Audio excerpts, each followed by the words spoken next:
Good evening.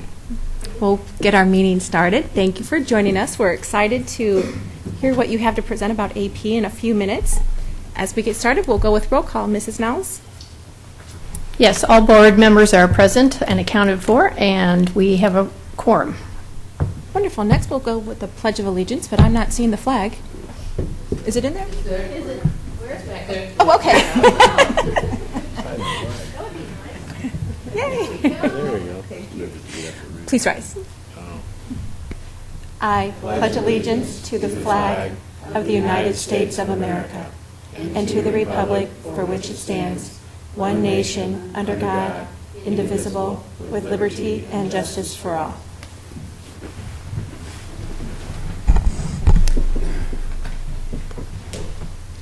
Thank you, Mike. First on the agenda, we have consent. May I get a motion to approve consent? So moved. Second. Second. Discussion? All in favor? Aye. Great. Next, we'll go to discussion. And we do have two policies up for discussion. And it is our intent that if things go well, we will bring them back to the board on the 28th of September for approval. So we have the first reading of policy 5420, reporting student progress. Dana's going to be pulling those up for us, so you will also have a visual, those in the audience. Board members should be able to flag those. There they are. And Mrs. Niles was going to walk us through our discussion. Mrs. Niles. It's over. Yes, first up is policy 5420, and it's reporting student progress. And the changes in this policy are to reflect current practice in the school corporation. Because we've had statutory changes when a certain person was in, no.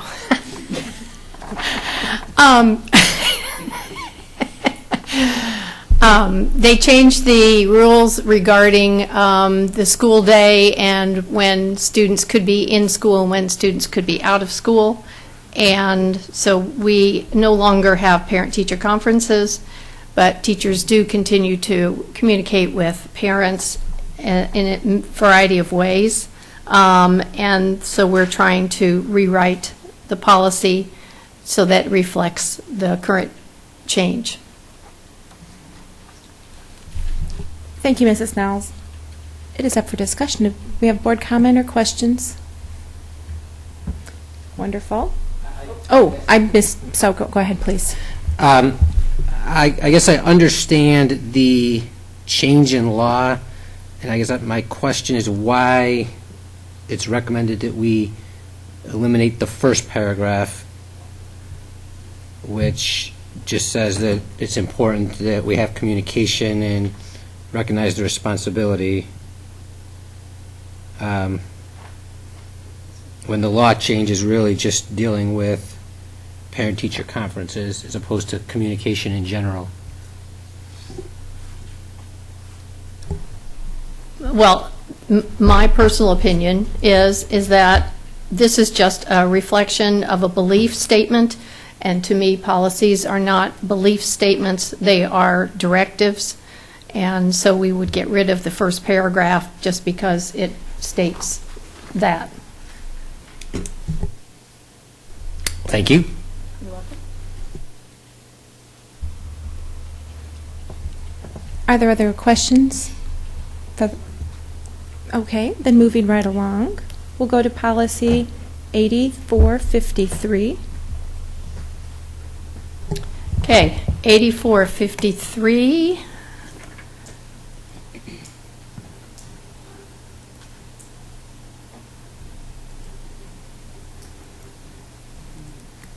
Oops.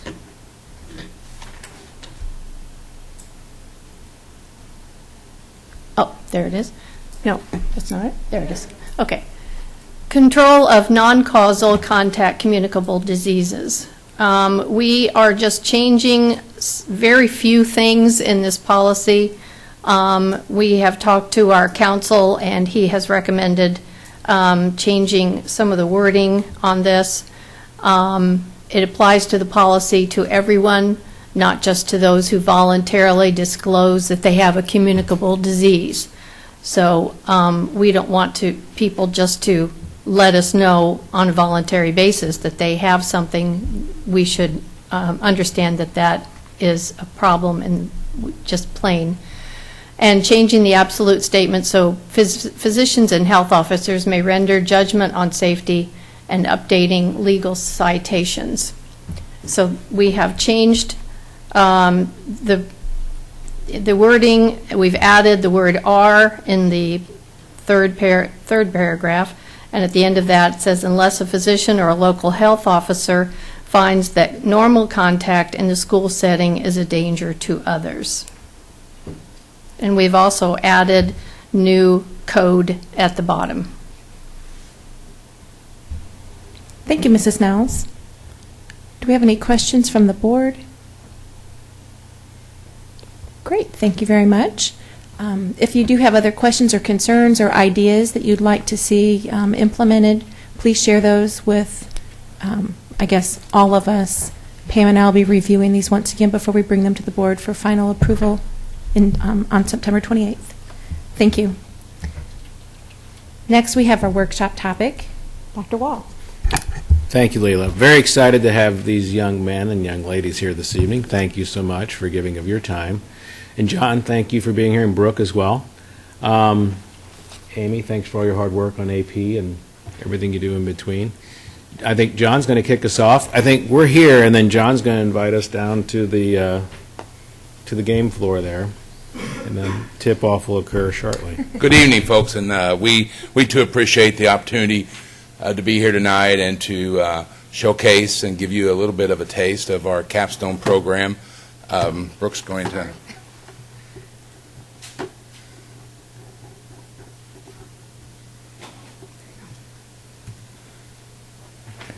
Just a quick update, or not an update, but background on how we developed and decided to participate in the capstone program.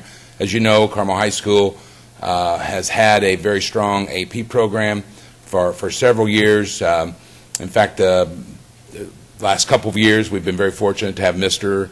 and sometimes Miss AP attend our school. So our AP program has been very strong. Always been a lot of discussion about what we can do to increase the opportunities with AP. I think AP College Board and the AP program itself is looking at how they can expand their programs to better suit the needs of all students. So we were excited back in 2013 when we were asked by College Board to be one of about 100 schools in the country to have to offer the capstone program to our students. We had actually had some discussion with them the year before when they were piloting the Cambridge program, and was hoping at that time we'd become a pilot. We weren't, but we were aware of capstone, very familiar with it, and when we were asked in 2013, we jumped at the chance. Couple things that we did I think are important. Capstone, as you know, as you're going to find out, is a 2-year program that starts their junior year and their senior year, and the whole idea is to cap off their AP experience, and you'll get more of that information in just a minute. But one of the things that was important to us is that, as you can see, is that we want to continue to allow kids to have opportunities. One of the concerns we have with capstone is that where would it fit in with our electives programs?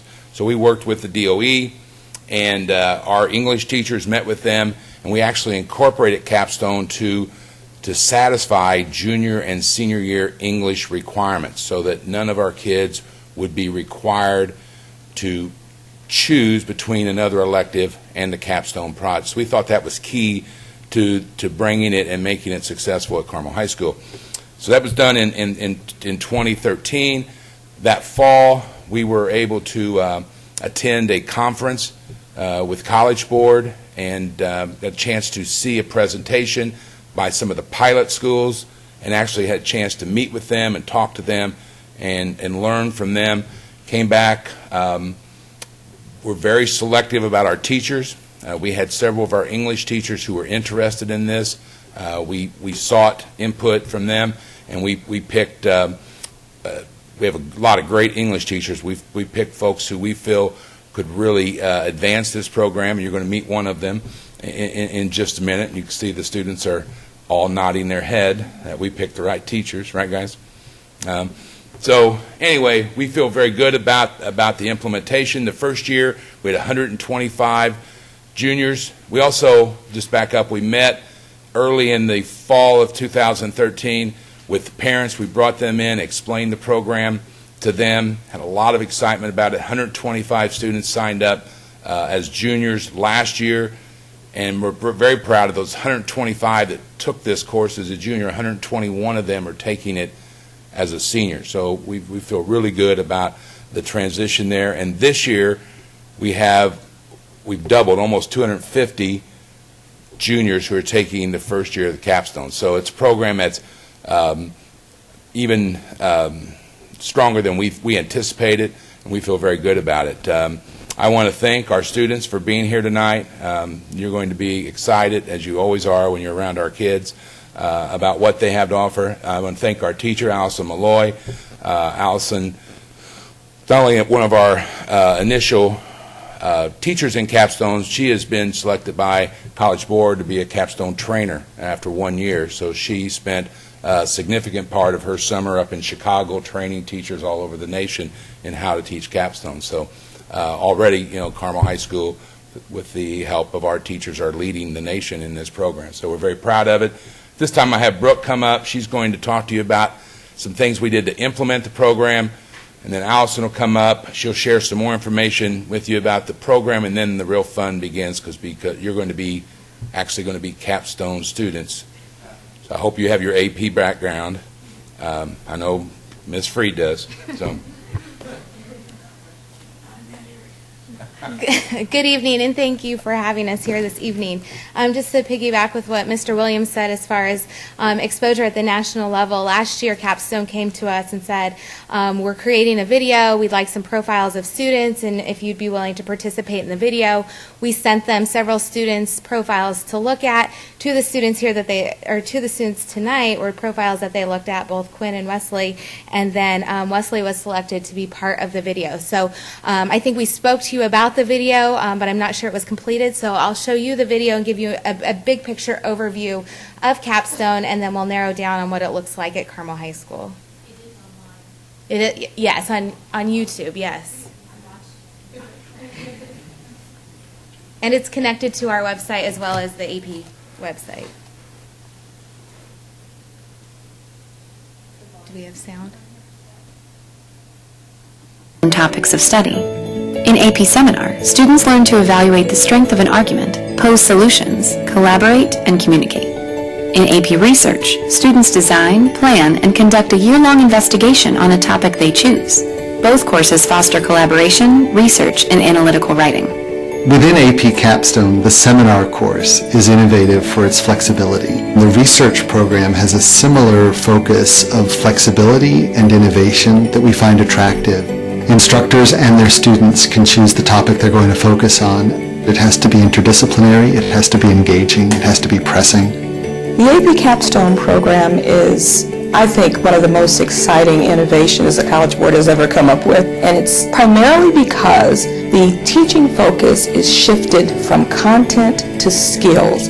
That is a paradigm shift. The AP Capstone program was implemented in fall 2014 in 114 schools in the United States and in 22 schools throughout Canada, Europe, and Asia.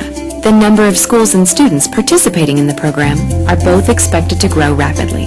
Diversity in classes is fundamental to AP Capstone.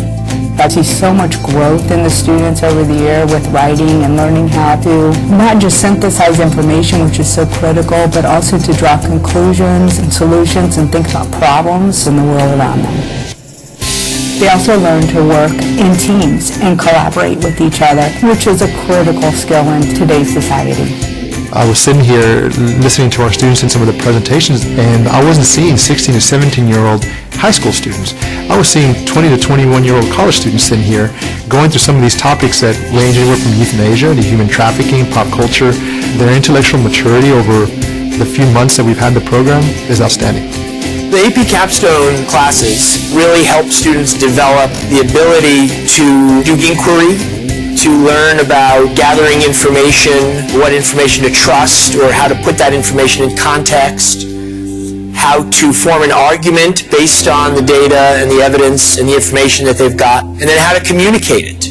AP Capstone exams are validated by an external team of expert faculty from high schools and colleges. The external validation associated with AP and AP Capstone does is it gives us a national standard. And for people like me that work in admissions and enrollment at selective universities, that in itself is of huge value. So we trust what we see. The AP Capstone program, I think, is very unique. It's a broad program that gives skills that we think are very valuable, not only for college, but life skills. The ability to analyze, to critically think, to present that information is really wonderful. And I think both courses do a great job of preparing the student for the rest of their lives. Fostering the research, argumentation, and communication skills that provide a foundation for college and career success. There's actually two versions of the video. This is from a university perspective. We thought since you were listening, going to have an opportunity to see from the students firsthand their experience, we'd show you a couple different perspectives this evening. As Mr. Williams said, once we were accepted by College Board to participate in the program, we began recruiting students and selecting teachers. And so as part of that process, one of the things with College Board is that they require training for the capstone program. That's unlike the other AP classes and AP programs. They don't require training, they offer it, and it's an availability for teachers, but not a requirement. Because it is a requirement, they're selective in their schools, so they selected a small group of about 100 students, or 100 schools to participate. They did training the first year, and then this summer we went to our second year of training, and they've expanded the program nationwide, but they're still selective in the schools that they're allowing to offer the program. So that's one difference in how it looks compared to other AP programs. We also wanted to pick a variety of teachers that had different experiences. So down at the bottom of the screen, Michelle Satchwell, Allison Malloy, who's here tonight, and John Love were our first original 3 capstone teachers. They came to us from a variety of experiences, from teaching speech and regular English to W131 and L202 from IU to honors and AP. So we had a real breadth of experience of teachers that they could bring to this program. And as you'll hear from Allison, it's a little bit different in the approach to teaching. It's very broad, it's very skills-based, and so it's not necessarily about the content knowledge that teachers can bring to the table, but how they can help equip students with the skills to be able to research and explore topics of their choice. Because of the success, we doubled our program, and so we had to add more teachers into our pool to teach the program. So we added Susan Johnson, who teaches a research class this year. Both Michelle and Allison taught a seminar last year. They teach research this year. And then we added 4 other teachers who also come from a breadth of experiences, from Jana Kostler teaches our co-taught and lab classes, to Chrissy Levesque, who teaches AP. So they have all sorts of ranges of experience and make a really good team in terms of what they can offer. After our first year, just to give you some insight on the test scores, students, and Allison will talk about this a little bit more as well, but they don't just sit for an exam at the end of the year. They do through-course assessments. There's 3 assessments that they take during their seminar year, and then their research exam is a paper and a presentation, basically a dissertation.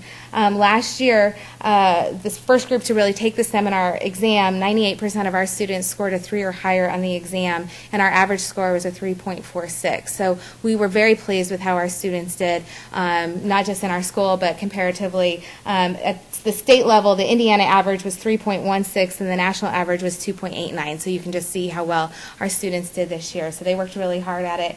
And it's a testament to the teachers in the program also who have done a really good job of building this program. So at this time, I'm going to turn it over to Allison and give her an opportunity to talk more about the program and introduce the students to you. Thank you for letting us talk to you about this program. It's something I think the students are extremely passionate about. It's something that I'm passionate about as well. This first slide, what I wanted you to see, as you heard from the higher ed perspective, higher ed is the one that called for this program. They said students are coming to the college level and they're not necessarily prepared in terms of some of the skills. There's these assumptions that are being made that students just know how to research and that they're educated consumers of information and that they just know. And so they wanted to make sure that there was a class dedicated to bringing all of that knowledge together. So unlike other AP classes where they're kind of sitting on their own other than maybe Calc BC and things that connect, this one it's the same skills but we're working in connection with each other. So the goal here, the short of it, is just making students educated consumers of information. We want them to be able to, with all of the stuff that exists on the internet and in research, we want them to be able to decipher when things are getting retweeted or when they're seeing something in research and they're starting to call into question the methodology, that they can actually do that on their own versus just buying into the gullible nature of because it's printed, therefore it's right. So at our school, you have the option with the capstone program that they can take it and get a certificate, which means that they sit for seminar and they sit for research, and then they get a 3 or higher. Now the 3 is they get the through course exams as well, and I'll explain how that comes. It's not just the sit and exam, and that's how they get their AP credit. So if they do that, they get a certificate. If they are taking it, which they are all taking it for the full diploma, they're taking 4 or more AP courses, and they're getting a 3 and higher in those courses. Those can be self-study courses, or they can be classes that they actually sit through at the high school, which most of them junior year, and I know this from when they were testing in May, were out of my classroom for almost the entire month of May because they were testing in every single class was pretty much AP. One of the things that's the most important with this, when they sat down with higher ed, they backwards planned. So they said, what's a college graduate, undergraduate, going to be able to do by the time they leave our higher ed school? And then they went backwards. And figuring out that AP is college level already, they wanted to figure out where does this fit in. So the things that they're doing junior year, you heard one of the principals speak in the video saying that this is really what they're doing as juniors or seniors in college. What they're doing currently in AP research, they're actually doing what some of us do in graduate work and some of us do in our doctoral programs. It's really impressive, and I'll let them speak a little bit more about what they're actually going to be focused on for this year. But at the root of what came together was these quest skills. And the important thing here is that they're recursive. So they're consistently questioning and exploring. They're understanding and analyzing. They're evaluating multiple perspectives. They're bringing that all together with synthesis, and then they're working in a team. So as you can see here, and I'm not going to spend too much time on this, they have a team presentation junior year, then they have a presentation, then they do it individually, then they do a presentation, and the thing about the presentation too is that they have to answer oral defense questions. So after they've presented, then they're asked 2 questions that they don't know in advance about the process, and they have to be able to answer those on the fly. That makes up 60% of their AP score. The other 40% come from the AP exam. The difference with this than any other AP exam is they've really bought into the skills-based. So the kids knew the questions ahead of time. They just didn't know what article they were going to get. And they had to do a lot. They had to analyze one article. They had 3 questions in 90 minutes. And then on top of that, in that same 90 minutes, they had to take 2 arguments, analyze them in comparison to each other. Then they had a 10-minute break. And then you wrote for another hour, 90 minutes. They wrote 1 essay in which they were given the sources and then asked to create an argument. Okay, and all of that went into their AP score. So they wrote for about 3.5 hours straight. This year, they don't sit for an exam in AP research. Instead, 75% of their grade comes from a 15 to 20 page research paper that they will write on any given topic in the whole world, which was the same thing in seminar. They have the freedom and opportunity to decide where they want to go and what their focus is, because the goal is skills. It does not matter what topics they want to do, and we'll let them share at the end the topics that they covered, because they covered a wide array of things, even just the groups in here. After, this is the intimidating part, right? They will do a 15 to 20 minute presentation on their research inquiry process, and then in front of a panel of 3 people, they will have to defend, much like you had to defend a thesis at some point, they have to do that as well. The one thing that's different, so in seminar, they had to find other people who are already experts and then synthesize that and make their own argument. In research, they have to employ strategies of research methodology. They have to go out and do ethnographic surveys or participant observations or conduct a field experiment. They have to be the expert on their topic, as well as figuring out where they fit into the current academic conversation. Okay. So now I'm going to I'll introduce them first, and then I'm going to let you guys actually get to interact with them, because I know that's what you came here for. So Eva Heiberg, Rebecca Wells, Leah Burrows, Wesley Middleton, Quinn Gordon, and Evan George. And you see we don't really have multiple perspectives in this room, because the girls are on one side and the boys on the other, but we will do our best to interact and split up. But the other interesting thing is they all came from different classes, and one of the things about Capstone is that you really get the sense of a community, because you are doing things where you're not just sitting there listening to somebody. It's really interactive, and it's really cross-curricular, so it allows them to showcase their expertise in a content, which was my favorite part of the program, because I'll be honest with you, not everybody loves English when they sit in my classroom. However, I got to see them come to life in whatever discipline they wanted in my English classroom, which is, and some of them, really only Quinn here, I had when he was a sophomore as well. And so to see a different side of the student is really amazing, especially when they're not just, hey, I kind of like your topic, but really, this is what I'm passionate about. And he'll tell you more about business, because that's what he's passionate about, right? And France. So if you guys would like to join them at a table, and then we'll get started on the first activity.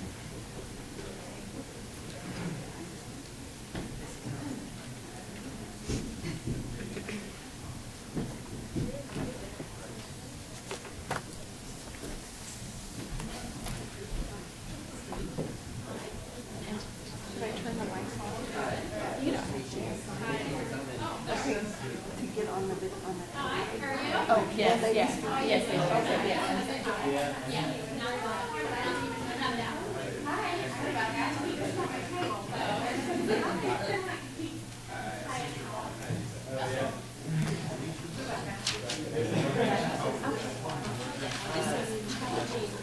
I'm so excited for you guys.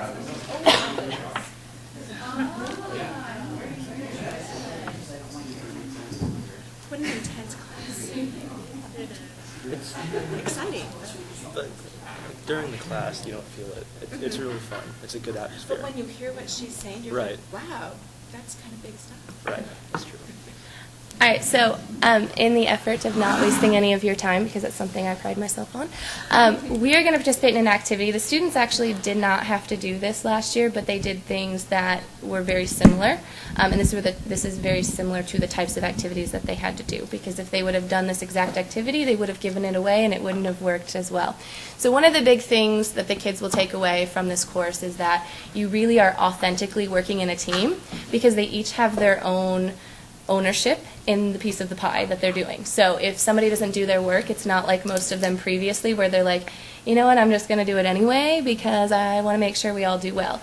There is something completely uniquely different about each student. And so one of the biggest things that we do is we try to incorporate team building activities to make sure that they can figure it out versus coming to me and saying someone's not holding up the slack. Because when part of your AP grade is tied to a group, we want to make sure that we all are really a member of the community and not just Evan's doing all of the work and therefore I'm going to be successful because I partnered with him. So you're going to be given a picture and you cannot show anyone else in your group your picture, okay? You kind of get yourself out of the game if you do, and then this doesn't work. So your job is to describe the picture to the people at your table. At your table, you will create a story with the pictures. When you think you're in order, you will not show anyone else your picture. You will get up and you will find the other group that fits into your end. Okay, so someone in this room will have the start of the picture, someone will have the end. Some of you are zoomed in, Some of you are zoomed out. The only way that you can communicate with each other is through describing what you have. You can't just cheat and show your picture. So this is really about the communication skills and also about how you work as a team. If we were doing this in class and this were early in the year, we would create group norms and we would talk about what it means to be successful in a group. But these kids know how to do that because they spent last year creating those and making sure, and they're just good kids, so they know that anyway. So once you have your group, then however you guys want to figure it out as a 5, that's great. When you're ready, find the other group that you match with, okay? So we're looking amongst our table. You're starting here, and then you'll figure out where you can fit in the videos. Connect with one of the others. They're like, the same. Yeah, one of the ends, it's either like zoomed in or zoomed out. The middle piece, yeah, there'll be a large image story that's I'll start. So I have. So don't show anyone behind you or at your table your picture. Once you feel ready to describe it and get yourself in a table order. Once you're in table order, get yourself in a bigger order as a whole unit. I have 2 kids looking through a window outside to a rooster walking on top of a picnic bench. Yeah, I have 2 kids looking through a window outside of a rooster walking on top of a picket fence. But it also has, looks like a bus side. they're standing on a bench, Advertisement and there's a door, and it looks like they're in, Yeah, there's. they're inside. And then there's also tax. I'm more zoomed Another in, portion so I of think car. I'll I'm more zoomed out to go too. So I've got 2 kids looking out the window, but I can't see the window, and I'm looking in the back side of the house. Yeah. Through a door, and I can see. And then I see a ship. Either the opposite side of the house. picture except for mine. I'm definitely the most zoomed in because all I can see is the rooster and it's like kind of like a face shot of the rooster, like a profile picture. Okay, I might be the most zoomed Mine is I see 2 small children looking through what I now assuming is a window. The back door is open.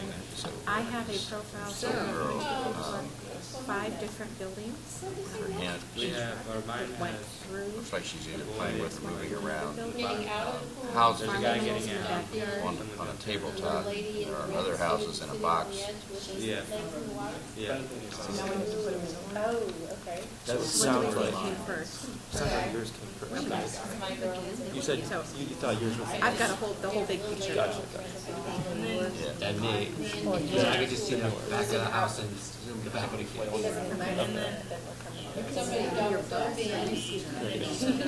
Right. I can't see So do we explain the case in order? Yeah, I think we get an order and then we make pretty much. Okay.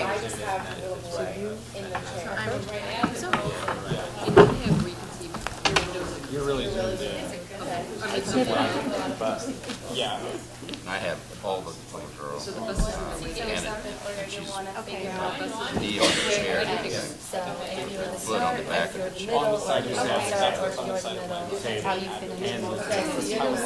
We'll either go this way or this way. Yeah, so those of you in the middle, you just stay where you're at. You just don't know who's coming before you. I've got the entire toys and a hand in the corner.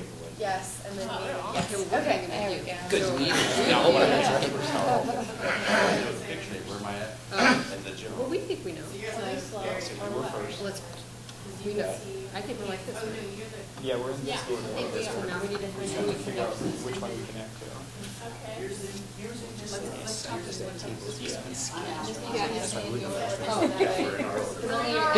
Only your head. What might you have on your picture? Well, are you guys in order? Yes, we are. Okay, I'm very, very zoomed out in my picture.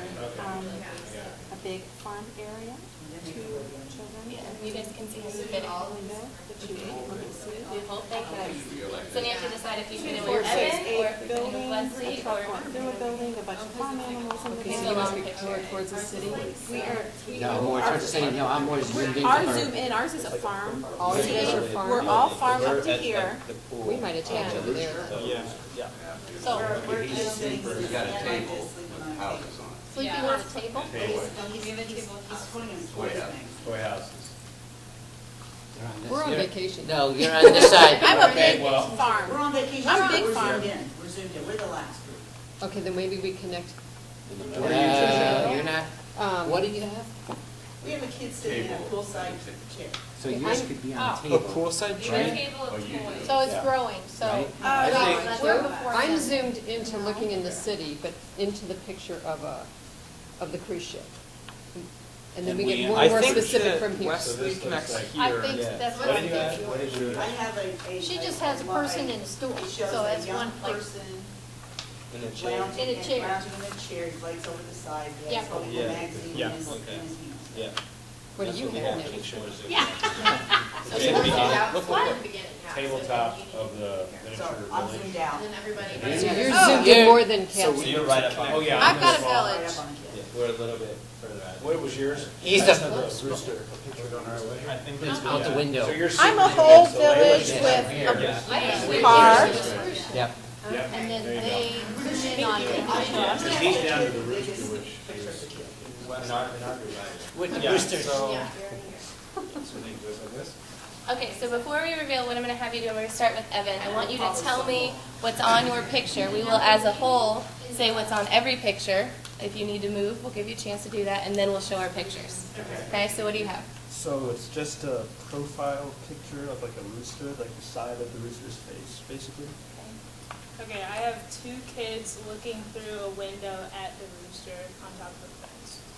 And I have two kids looking through the window at the rooster. They're on a bench, and you can see the kitchen door, and so you can see inside the house. And I have the back of those two kids out the other side of the house through the door, and you could see the backyard with cat, pigs, roosters, and a horse. And I have a mini village scene of those scenes, two children looking out the window with the animals and a truck that went through another building, and there's 1, 2, 3, 4, 7 different village buildings. And I see the village on a tabletop with two hands manipulating that village around, so it's quite. And then I have the girl, like the upper body of the girl who's reaching to touch the toys and her phone or hair. I had the girl, the entire girl who's kneeling on a chair with the tabletop with the toy houses on it, and saying toys up. And mine is a little boy on a beach chair and he's reading a toys magazine and he's a little kid. And I have, I think it's a boy, very zoomed in on, he's got his leg over the edge of what appears to be a beach chair, and he's holding a magazine, that appears to be a toys magazine, that has all of the aforementioned stuff. And then I have the picture of that boy in the chair, but it's a little bit more zoomed out, so you can see that he's at a pool with different people getting in and out. And mine is more zoomed out. He's going back. I've got the boy with the magazine and some more people sitting around the pool, and lady hanging her legs over the side of the pool, and guy diving in, guy getting out. And we see the side of the boat, the birds are flying around, and then we see the top part of the boat. And I think mine is just a little bit more zoomed out than Pam's, in that you see the majority of the boat. And I think what I'm starting to see that he will describe is the windows, this is underneath the windows on something that, So I'm seeing the side of a bus and our large advertisement for California Cruise Line, and a large picture of a ship on that, and then also the lower portion of the taxi and big round car. And here we pan way back, and it's really looking down the street of a big city with a lot of different cars, delivery man, et cetera, and a bus going across the street with a sign that advertises the cruise ship. All right, so show your pictures. And then you can see how the story evolves.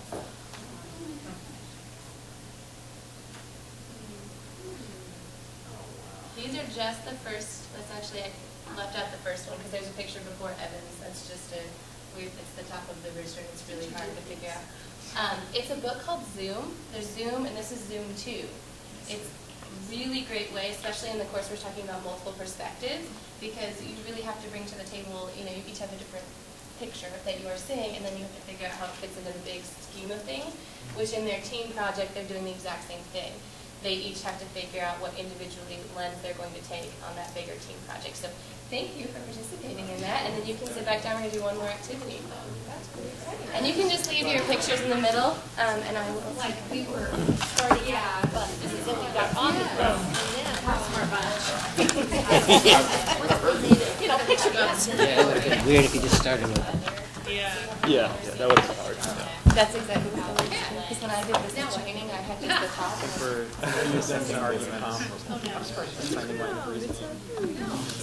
Okay, yeah, we're right. So one of the things that was extremely important in the course was all of the team stuff that we did. However, one of the hardest things for students to grasp was the idea of line of reasoning. It's one of the hardest things for me to teach my IU 131 students, is that the author makes intentional and purposeful choices. He doesn't just decide to put things wherever he does. And if he does, it's not a good argument. So I'm going to ask two of the groups. So the outside groups, you each got the ball and chain article. You guys are going to participate in the line of reasoning activity. You have an argument that's been cut up. Okay, your goal is to put this argument together to form the best line of reasoning. It does not matter how the author actually put the argument together. You're looking at the claims that he's made and how would you put this together to make the strongest version of this argument. So really there's not a winner, because if you're matching it exactly, you have to be able to justify why you think what the author actually did was the best order. However, there is a competitive level to this, so you will be working against each other to see who can make the best argument in the fastest amount of time. Okay, there are symbols on the side, so as you are justifying it, after you are done, you will justify it to the room, and you can let one of the students do it if you want to, although they've done this activity before. We'll go through a couple of the lines to see why you put the lines where you did. The middle group is going to do something that they're doing in AP research, so you outside groups are a little bit more AP seminar, and the middle group is going to add the methodology piece. So while you guys are working as a team and trying to put this argument together, they will be conducting a participant observation on what you are doing. They will be doing ethnographic research, so they will study your interactions, they will study your body language, they will study anything about you that they feel is necessary for their research. Okay. One of the big things, as I said earlier, is adding this methodology piece because it's so unique to anything they've done before. Okay? So, outside groups, you can get started, and then Eva and Rebecca, I'll let you guys explain a little bit more what you're doing. Okay? Yeah, so what we did before is we laid them all out and we would go through and read them. Last year we had the symbols on, which makes it easier. So we know he's going to, the author's going to make the main argument, and we tried to put it in and then order. kind of support it with like subtitles, right? Okay. So this piece, that's just the title. So do you guys want to like divide it up? Yeah, maybe we should take two. Then this one says, another sobering finding is that many studies, or students, borrowers who are current today are likely to have had serious payment problems in the past. Another, this after something else. Not first. This one, for the economy to thrive, young adults need ways to get an education without taking on ruinous debt. They need plentiful jobs that pay them. And our topic is volunteer student debt. This has been the case for years now.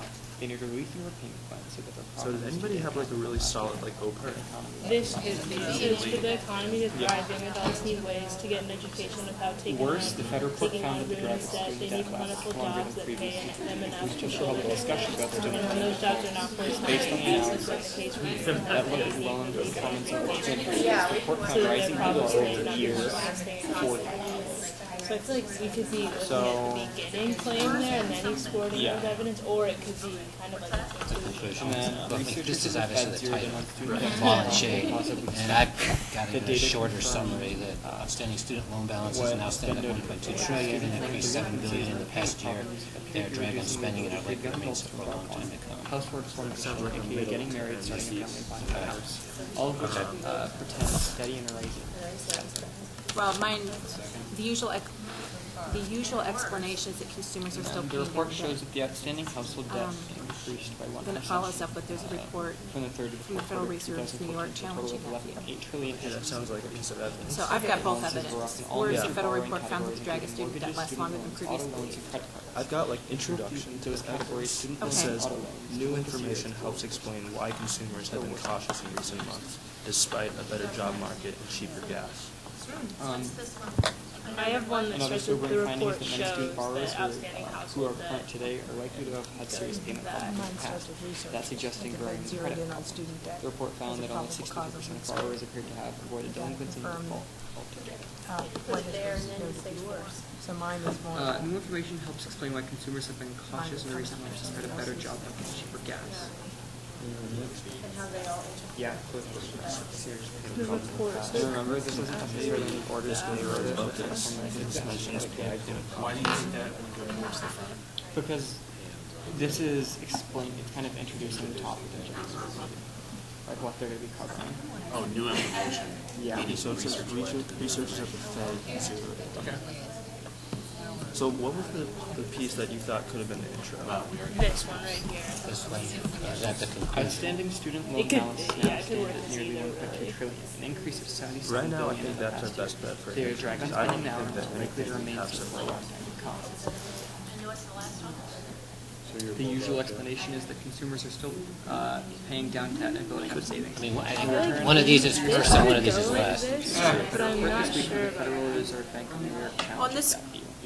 so these actually followed because you wouldn't have worse than in this version. So that definitely doesn't. The usual explanation to is say that that this consumers is are the still ending because it paying says down they're debt and dragging building up spending now savings. and are likely to remain so for a long time to come. Okay. Period, end of story. Yeah. Okay, so then this would be first, right? Yeah. Okay. So then, is it the report, is there a report that,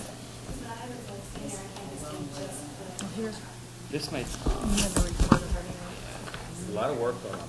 Outstanding student loan balance is now standing at 1.2 trillion, an increase of 60 billion in the past year. They are dragging on spending now and are likely to remain so for a long time to come. This might The usual follow here. explanation is that consumers are still paying down debt and building up savings.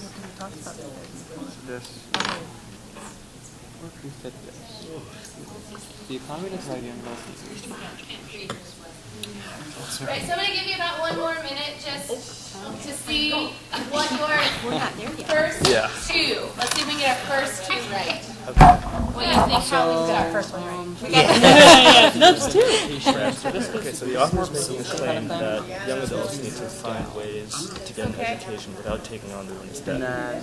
So what's a good piece of evidence for that? This could, Yeah, you have to have something to do. saying that the usual explanation is that consumers are still paying down debt and building up savings. What does this have to do with it? Actually, mine puts them right before that. It says new information. Oh, yeah, That- definitely. Yeah. And then I'm thinking that this follows this one. So this is introducing the report and this is like. Oh, that's just to help keep it clear. So we're thinking that these three go Before we didn't have symbols marked on. So we can, yeah. Oh, I was going to say, well, So how does this work? you know. Two of those categories, 20 seconds left. well, I'm glad you read it, right? I think it does at least logically for maybe. Discovery description of the culture, so you got trying to figure out. Let's say you're trying to figure out. What's this? These Oh, these, right? Yeah. Main symbols, okay. Just so you're showing it. This one talks about the Federal Reserve. You can say why we should go first. Okay. Because the triangle's supposed to be Those forward. go. In there. What it really is supposed to be is how you would justify it, so. Did you do that one? Okay, so what I'm going to have you do is briefly talk about your process, because this is something that we would make students do. And then I'll let the ethnographic research group just briefly talk about what they noticed. So this first group, what were your first two, and then why did you put those first? You can just tell us the symbols. We had the title first, and then the triangle. Okay, we're in agreement. We're good on that one. We had had the triangle after that because he was kind of introducing the problem. And then after that, we had the heart because he was introducing research to support his claim. Okay, so you thought that from the beginning he should identify the problem. Okay, and then what about your group? Where did you guys start? So we started with the heart. So new information helped explain why consumers have been cautious in recent months despite a better job market and cheaper gas. And then we went straight to square. So the outstanding student loan balances now stand at nearly 1.2 trillion, an increase of 77 billion in the past year. They are a drag on spending now and are likely to remain so for a long time to come. And we picked this because we thought it introduced the topic well, but didn't just jump straight in like the triangle did.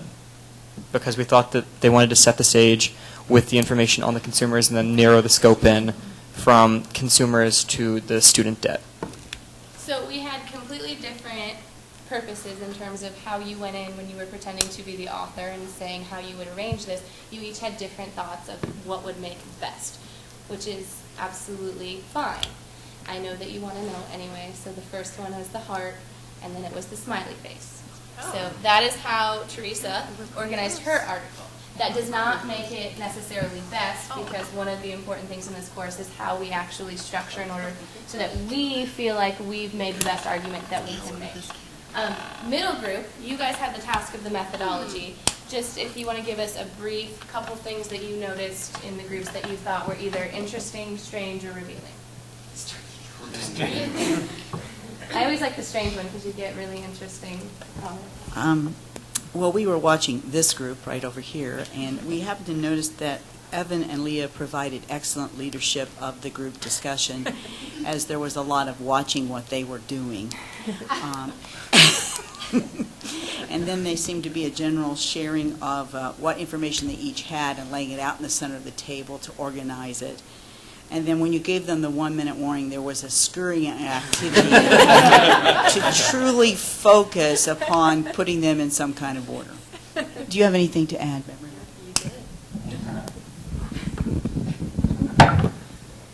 Do you want me to go? Yeah. We observed this group, and Wesley, sorry, couldn't see you because, obviously, and we need like a bird's eye view to watch over. But Quinn was the guider and the reader and the leader, facilitator, lack of terminology. From our observation, Tricia was very much the hands-on, kind of the guide, moving things around. And then Pam and Ryan, similar, with kind of, from our observation, like clarifying questions and guiding that along. And then when the last minute went, physically you guys changed and you got up. Like a sense of, you felt like get up to get this thing done. And that was interesting. Hands were a big observation. Do you want to talk about that? I just thought it was interesting how, you all, used your hands visually to be able to move them. That was really where you learned and where you were like, it has to go here, and you pointed at different things. And you all, wanted to look and read the articles yourselves, too, how visual a lot of us are to look at it and see them in the right order than just hear it. Yeah. You said something about control issues with the hands thing, too, right? Didn't you? I don't think so. Just kidding. No. But when you were talking about them, your hands were a big part. It would have been a neat it would have been interesting to say, okay, you can't move your hands to do this activity. Not that we'd make you do that, but hands were significant. Wesley, I don't know if your hands were busy, but that was an interesting observation. And one of the things that they could do then in AP research, if they found that to be the most interesting, is they could create a whole research question on this idea of the use of hands to convey information and how, if that makes maybe teachers at Carmel High School more effective through the use of their hands. And they could figure out a way to track that and to incorporate surveys and participant observation and to gather that data. So a lot of what they did at the middle table would then be the foundation for sparking potentially research topics or for them to get real-world experience in methodologies before they go and actually do it with the research question of their choice. Before we leave today, I will let them talk to you about their potential research question. I just want to hit on a couple other things. So this is just a picture of the students from last year, and you have wonderful students around you, but the other thing is that there are wonderful students that aren't here. And they had similar themes. I asked them to do this last year when my sophomores were scheduling. What would you tell a sophomore student about the capstone program? How is it different, or how does it compare to other courses? And one of the things that we hit on and that you got to experience is the idea that this is really authentic teamwork, because you have to figure out how to work together, and if you don't, the whole ship kind of goes down, because you are really united more so than you are in other courses. And one of the other things that was a commonality between students is that this is completely different because it's so skill-based, that it's so individualized. They really can find their passion, they can run with it, and they take ownership. I am very rarely the sage on the stage. I am much more the guide on the side, and they are the ones that are impressing me with the things that they're doing that I would have never thought of. I get to be the wonderful observer of all of this.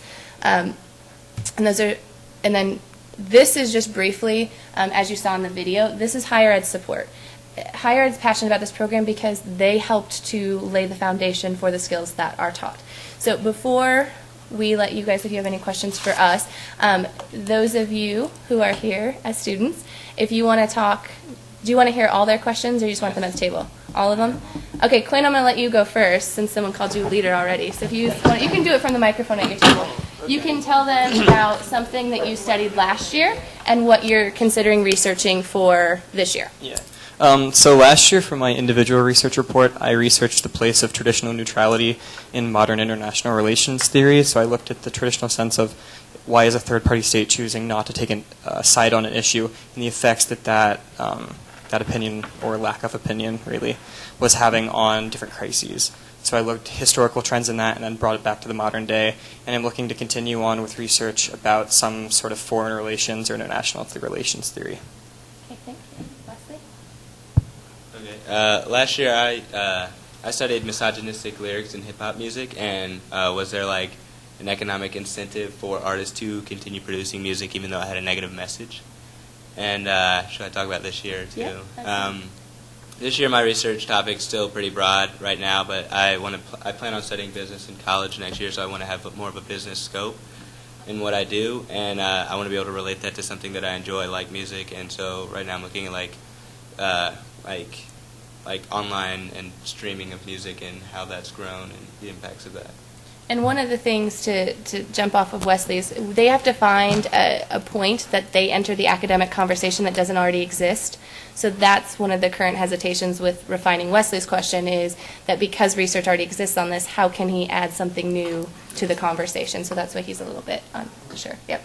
Last year, my individual project dealt with teaching little kids multiple languages. And I really like languages. I'm actually in 3 this year. That's kind of how my brain works. And I looked at different countries, and like Switzerland, they have 4 national languages, and they have a lot higher test scores than the United States does. We usually implement foreign languages in the 6th grade, while preschoolers are being introduced to languages at 4 or 5 years old.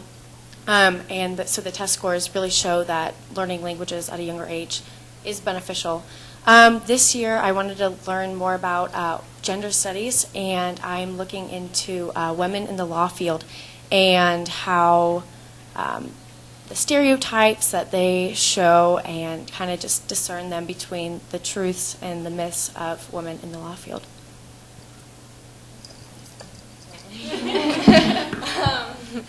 Last year, my independent research project, I studied the effect of failure on academic success, which kind of sounds weird, but just having those, experiences where you do have failure and how much that really does affect a student mentally and psychologically, and just different things that can help with that. And one of my solutions was implementing how we have an SRT. You have specific time to work with teachers that is dedicated during the school day, where you can really work on those skills that you need to refine. This year, my topic's pretty broad too, but I'm a ballerina, and so I was going to look at how ballet specifically and exercise, how that really affects your ability to your cognitive ability and your reaction time. So making them take cognitive tests before and after a class, and see if exercise really does make us more awake to learn and be ready to remember things and study for stuff. So last year for my individual one, I looked at how physical education and wellness programs in schools help children in all age groups, especially elementary and middle school, to perform better academically because it kept them awake. And not only because I think people normally just look at how it helps them in just staying healthy and preventing childhood obesity, but how it really helps to improve their academic performance. And this year I am looking at, I want to major in neuroscience in college and minor in psychology, so I'm looking at motivation of high school students to do well academically. And one gap I kind of found in the research was there's no research that really looks in on high school seniors specifically, because that's one thing I noticed is a lot of people put in a lot of effort their junior year because that's really that last, those last grades that colleges really look at, and then the kind of decline that comes senior year when you get that first acceptance letter and when you start to feel like, high school, you're leaving high school behind, and how that affects seniors. And Evan? Well, last year I investigated whether or not childhood experiences were responsible in the diagnosis of ADHD. And I looked at that because the diagnosis of ADHD is kind of shrouded in mystery, that nobody actually knows the true cause. And I wasn't expecting to make some discovery that scientists haven't already made. But I'm definitely happy that I researched it. And this year I haven't had a light bulb moment yet in terms of what I'm going to do. I've juggled a bunch of ideas in my head, from sleep deprivation to movies, so I don't know. Thank you. And thank you guys for sharing, and thank you for letting us talk to you about the Capstone program. I am authentically passionate about this program. They are here because they are authentically passionate about this program, and they can't show you in the short amount of time how truly impressive they actually are, because the things they're doing every single day blow me away. And just from a couple minutes with them and hearing the things that they're covering, it should be clear the depth that they're going to that other courses maybe haven't allowed them to because of the content focus versus the skills focus. And if at any point you want to come see what we are doing, it's impressive every day. So I know my classroom is open whenever you would like to see, and I'm sure the other teachers feel the exact same way, because these students speak for themselves. What we're doing is really incredible. So I'll let you guys, if you have any questions or anything you want to ask them. Well, I want to begin with a huge thank you to all the students, as well as you, Allison, and the rest of our administrators who are here. An amazing program. I think as you began to discuss what it is that they do, the comprehensive program and the research that goes into the Capstone program, I know Kathy and I were like, oh my goodness. We would not have been able to do this in high school. The times have really evolved, and it's really exciting. Oh, okay, well, I mean, it is really an amazing program, and I am blown away at really how comprehensive and how bright and talented our students are. So congratulations to all of you. It's pretty exciting, 250 students, so that's about a quarter of our juniors who are going to be, so they're taking the AP Capstone program in lieu of a typical English course. Mm-hmm. Okay, that's pretty exciting. Yeah. Are there other questions or comments? I agree. I just want to say double wow. Double wow. Of course, I am, as an AP reader and a former AP calculus teacher, I'm just so excited that we are involved in this program. You young people, you genuinely have the skills that I do not see in many of the freshmen that are currently enrolled at Butler University. So we would love to have you. I won't be there next fall as I'm retiring at the end of the year, but any university would just be tickled to death to get students that will come in with the skills that you're going to have after this program. And I admire and respect you so much, so thank you. If I could ask a question first, again, thank you. It's fun to be involved, but it's also fun to be involved with the students. No offense, but you get the feel at the grassroots level. And I have two questions, really. One could go to a student or a staff. Thinking at the broader picture, right now, legislatively, kids have to attend school X amount of days per year, not X amount of minutes per year. Would this be an example of an area where some of that flexibility would work to your advantage or not necessarily work to your advantage? Do you guys want to answer that from a student perspective? Would it work to your advantage to have a little bit more flexibility in your schedule while participating in this program? Well, for the research, we obviously we have to do our own research for the paper, and so having more flexibility would allow us to go out and seek more experts and more people in the field that we're going into, not just the resources within the school, but within the entire community. So I think that would help a lot with like the research aspect. Obviously, we need computer time, lab time to work on the papers throughout the year, but to have that flexibility to be able to make meetings with people. I know we have, she's offered to let us Skype during class to certain experts if, we get their okay. But I think that would really help us and be beneficial to the research student specifically who's looking for the outside people to guide us in which ways we should go with our research and how we should go about looking at our topic. I think especially like thinking of Leah's topic with something with neuroscience, yes, we have psychology teachers in our building, but it would be nice for her to have the flexibility to make those adult meetings outside of the school hours when other people, have the time to speak with them as well. Most of the students in my class, they actually have to get outside resources because not all the resources are available to us at Carmel High School. A lot of the students in my class need professional advice from like doctors or psychologists, and so we do have a school psychologist and we have like an AP psychology teacher, but they may not be as known to the AP board or whatever, but they need the flexibility would be really nice to travel to a psychologist's office or whatever. I think it'd be really helpful.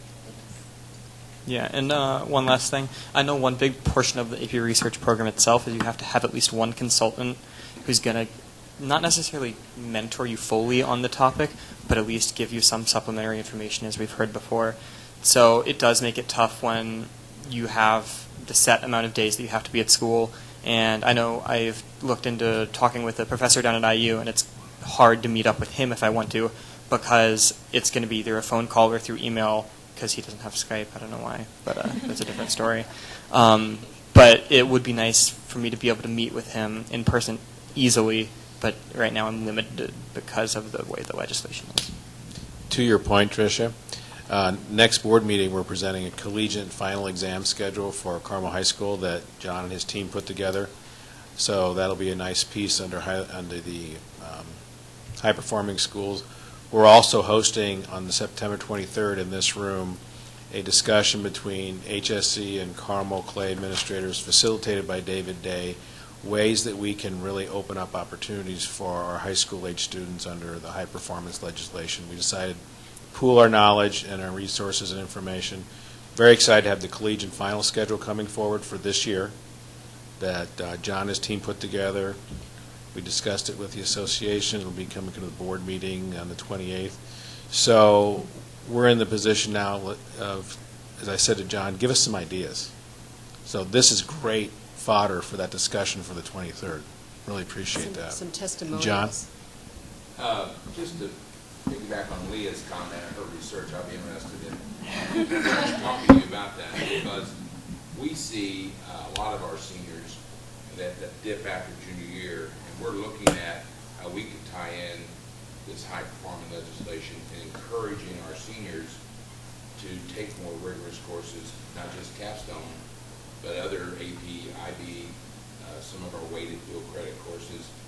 And what we know is that it's a workload issue as much as it's an academic issue. When can they find the time? And we're excited about the meeting with Hamilton Southeastern and David Day, and the opportunities that the high-performing legislation allows us to really look at ways we can, certainly senior year, adjust that schedule. Another thing that they mentioned when we went to College Board was this whole idea of even our academically prepared students struggle with time management issues. They're used to that bell and bell and bell. And even our kids who are prepared academically, not just our kids, but kids across the country, struggle with when they have freedom and they're working on a college schedule that's typically only 4 classes. So you may be hearing with Dr. Wall and his folks blessing some more things on that we think have a lot of possibility. We're hopeful. So talking about it, we're getting Good, thank you. Now I'm going to flip the other direction, and I'm not sure how this can actually be answered, but maybe just a thought in the air. I know at least how it used to be, and I think it still continues somewhat, 4th and 5th grade GT kids every other year do a research project. Not near in this depth, obviously, but kind of along this line. So has anyone looked at, watering down probably isn't the right term, but more of a beginning, that level of research, a beginning step that leads to this, so that there's a continuity somehow. In our high ability program in the elementary school, we do have an independent research project that's built into the curriculum every other year, and it does start, obviously they're using research skills, not to the level that our students in junior and senior year are using, but obviously we wanted to make sure that we are building upon that skill. And so that, and that's not just in our high ability program. We also have other research that we're teaching all the way through the curriculum, starting actually in kindergarten, all the way through, and so we want to build upon that and articulate that. Okay, thanks. Those are, oh, yeah. College Board, President of the College Board is Karma, writer of the Common Core Standards, so a lot of the programs in College Board are evolving to be more skills-based. Even some of our traditional AP exams are more content-based or now skills-based, and so even the Indiana Academic Standards have changed their approach and perspective of curriculum, so they are more skills-based, similar to Capstone. This takes it to another level than some of our other courses do, but I think that's kind of a common trend that we're seeing across the board. And how do we help kids have these experiences, things that they're interested in, but building skills that are going to help propel them forward. Yes, I have a question. How do you, as a teacher, evaluate these research papers when they come in with varying topics that you're not even familiar with? Mm-hmm. Do you have a rubric that you hand out to the students prior to beginning the research paper? Do you follow guidelines that, certain things that you're looking for? Because you could not possibly, go over the content. So one of the things that the AP has mandated the rubrics because we internally score and then they're externally validated. So we spent a whole, probably 3 days maybe in class, going over every line of the rubric and putting it in student-friendly terms. And Eva, for example, when she asked another teacher to give feedback, she rewrote the rubric so that the teacher could understand what she was looking for in every category of the rubric. One of the things that AP stipulates with seminar is that first semester is for practice, and second semester, for lack of a better word, because I said this all the time last year, is for realsies. So I cannot individually instruct my students during the through course exams. So starting January 5th, I couldn't individually instruct them. They had to go out and find those content experts. One of our history teachers, and Rebecca used him a little bit, Mr. Elder was used quite a bit by some of my students because they could see the overlap in some of their other courses. So they would, on their own, self-advocate and find those experts. I was really focused on the fact that common knowledge-wise, it looked good. It was a solid argument. There weren't any logical fallacies, and then the other aspects. But I also wanted the research question to not be too broad. They had to make it narrow in scope. And then if I felt like something was weird, then I would go out and consult somebody who did know. Because even if I went to someone in my school, nobody was going to know if Wesley was on the right track with hip-hop. So really, as someone who's very type A, it requires you to take a step back. So it's a lot out of my control.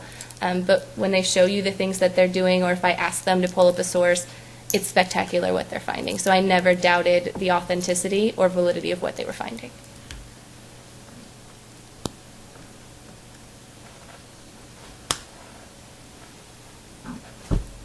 Well, thank you very much.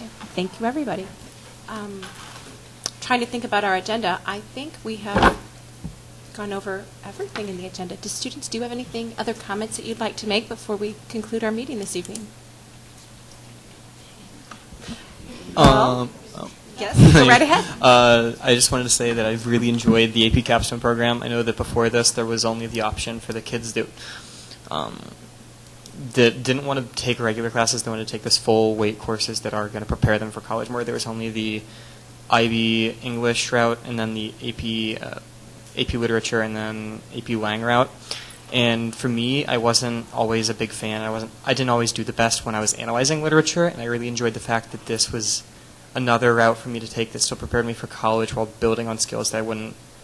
Well, I was improving on things through that. I still had to analyze, and I got better at that. But I was also focusing on other things that I was more passionate about and that I actually cared about more than just analyzing Robert Frost poems. I'm right there with you. Oh, yeah.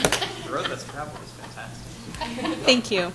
Well, thank you, everybody, for a wonderful participation this evening. Miss Kathy? I'm just talking about Walden's Pond.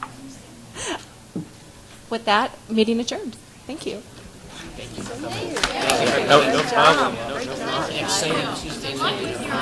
I know. So they do Genius Hour, where the teachers get 1 hour a week